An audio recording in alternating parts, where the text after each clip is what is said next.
We have some major news to discuss today as recent reports have surfaced highlighting Brad Treliving's exact plan and giving some major trade updates regarding Chris Tanev, Mario Ferraro, and one other player that the Leafs are targeting. So we're going to break that down in this episode of Leafs Digest, as well as Joseph Woll. We have an official injury update on him, and it is a little bit unfortunate. So I don't want to stay tuned for all of that in this episode. But before we do get into that, a quick reminder to hit the subscribe button. We notice about 80% of you guys who are watching this video right now are not subscribed. So scroll down, do me a favor, and if you aren't subscribed, hit that button as we produce daily Leafs content and we're on the road to 6,000 subscribers. So thank you guys for your continued support, and we make daily Leafs videos, so make sure you stay tuned and hit the subscribe button.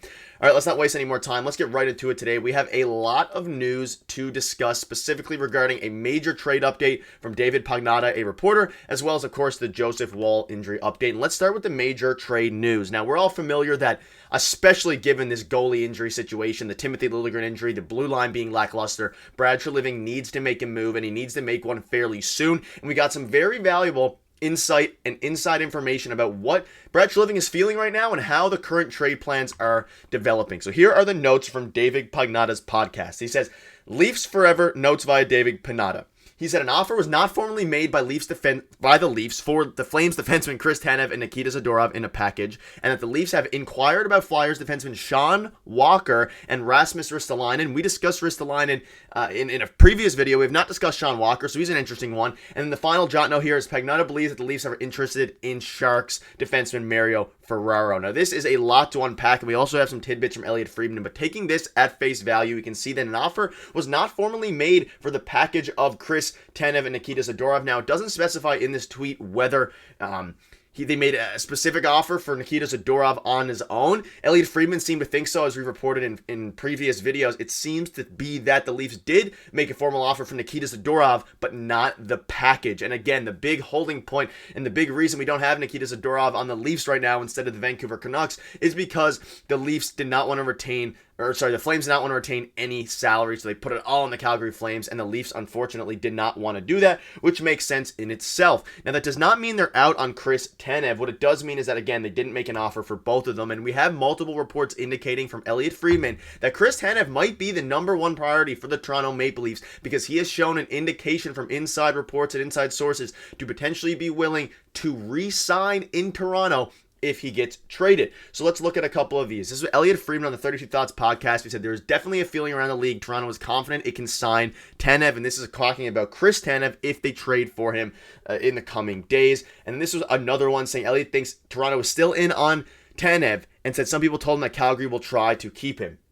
So again, it's a lot right now has to do with what teams are willing to trade. We saw the Flames go out and trade early, but now they might be holding on to Chris Tanev because Chris Tanev is having one of the best seasons of his career defensively. He's having an unbelievable start to his season. He has been unbelievably defensively, top 5 or 10 percentile on the defensive side of the puck. So if he waits, and they wait, the Calgary Flames, until the trade deadline, maybe it would make more sense for them to get max value. Now, if you're the Leafs, that's a bit unfortunate because you need to make a trade, and you need to make a trade very, very soon because things are getting desperate right now. We'll discuss the Joseph Woll injury here in a minute, but again, things are getting bad, and they're not going to get much better for the blue line. Timothy Liljegren is slowly progressing, maybe a bit slower than we may have all thought, which is not his fault. It's just the way it is, and we have Ben Wise playing very well. We have these guys, Lagesson, but the big thing is the Leafs blue line is not NHL, or not Stanley Cup at least, caliber right now whatsoever. And when you also look into this a bit more, you have Sean Walker, which we might discuss in another video. We discussed Rasmus Ristolainen, so that's another report highlighting that they are interested in Rasmus. He is obviously under contract till 2025, 2026. He has a higher cap hit than others,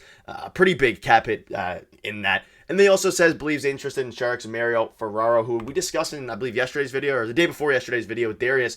Very interesting guy, could fit very, very well with the Maple Leafs, and it's just a guy that could make a lot of sense if you're the Toronto Maple Leafs. It was actually yesterday's video, now that I remember correctly. It was yesterday's video, I discussed it with Mario Ferraro. Me and Darius discussed Ristolainen, so check those videos out. But again, I'm happy with this.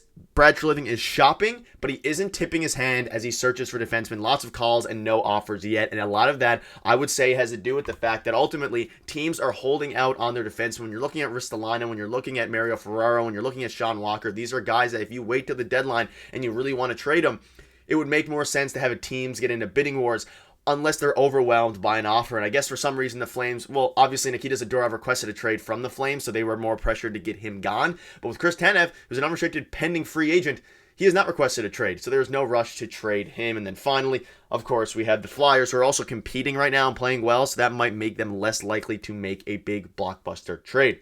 Let us know what your thoughts are on that in the comment section below. Just kind of your daily trade update. There's some things going on.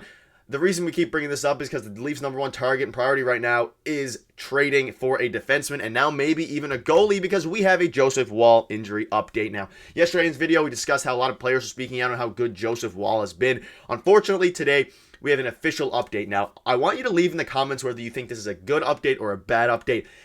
I'm kind of in the middle. I think it could be worse. It could be better. Maple Leafs goaltender Joseph Woll is out week to week with a high ankle sprain. So we've seen Leafs players in the past this season go down with high ankle sprains, and it leaves them out for a long time.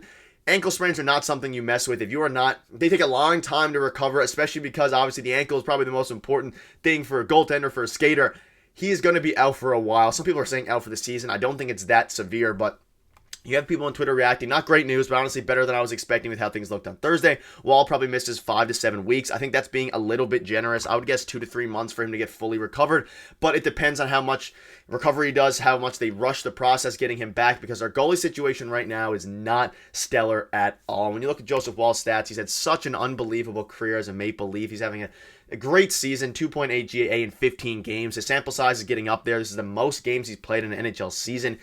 26 now total games. So I'm happy. I'm proud of Joseph Woll. Unfortunately, it's such a bad time to go down with an injury when he was having one of the best games of his brief young amateur career at the NHL level. He was making unbelievable saves. Everyone was hype. He's our goalie of the future. We've discussed it a million times, but then he goes down with an injury. Again, the best part about this is that it's not going to require surgery. He's not going to be out for the rest of the season, hopefully, and he's going to make a full recovery, which is a good thing with an ankle sprain, at least for now. It's not an ankle fracture. It's not broken. His ankle's not broken. His leg's not broken. It could have been a lot worse. That being said, it also could have been better. It could have just been a mild sprain that wasn't the high ankle, and then he could have been fine and back very, very soon. So, I don't know whether there's a high ankle sprain, a low ankle sprain, whatever you want to think about it.